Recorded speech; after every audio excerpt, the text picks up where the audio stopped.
everybody. This is Dr. Gina Nelson here for the fourth episode of Real OBGYN. This time we're covering moving toward a new normal. I'm recently back from 2 weeks of pandemic rotation duty.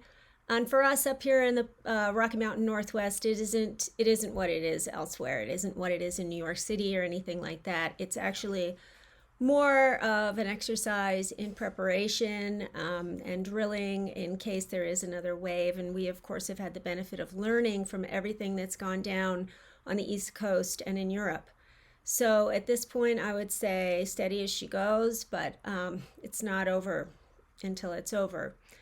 On that note, we are all aware that a return to normal is not going to be normal. Our thoughts are that it will be a new normal, that there'll be things that we have to continue to do to make sure that smaller respikes don't occur, or God forbid, worse.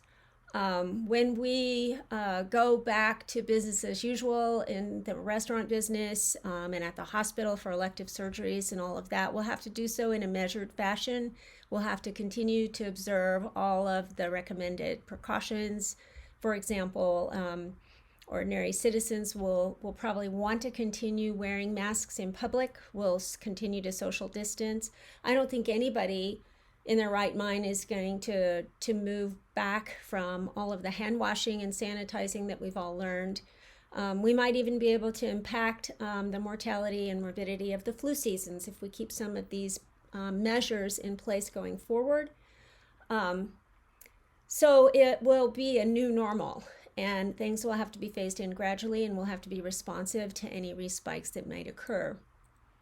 Other things I wanted to mention, there's another side to this. I've seen a lot of people talking about the family time that they've had. I've seen a lot of people talking about a slower pace of life. There is, on the other side of it, a lot of isolation, but people have found ways to connect with one another, and in fact, they have reached out to others, perhaps that they should have reached out to earlier. Older people, shut-in people who are far-flung or isolated in other ways, and that's been a really positive thing.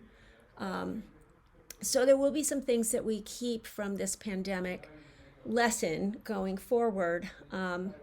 I think that we have to do better with vaccines and vaccine education. We have to learn or relearn, in some people's cases, how to cook at home. We need to understand that general wellness really bears on how well the population will withstand a virus like this, and we have to be much, much more mindful about common disease processes like diabetes and heart disease, because these are the populations that have fared the absolute worst, and in particular the people of color who have diabetes and hypertension. And so these things deserve a great deal of attention alongside the search for a vaccine, or rather I should say the development of a vaccine. In other thoughts here are that we're going to really have to be mindful as a scientific community and as an educated lay community about the anti-science sentiment in our country.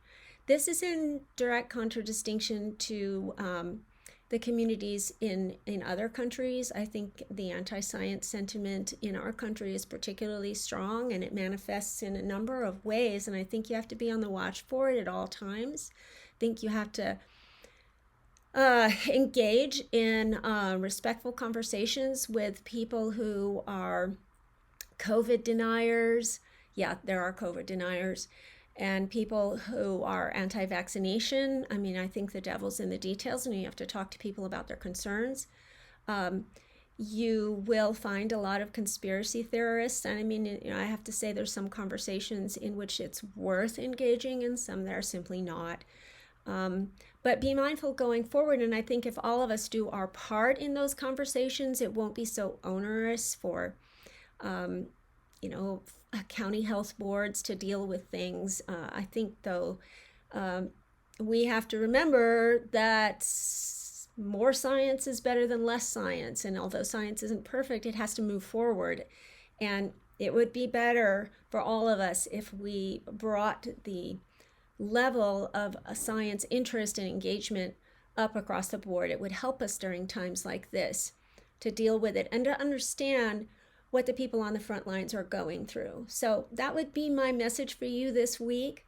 As always, I would direct you toward your local city and county boards of health, and I would, as always, invite you to read on cdc.gov.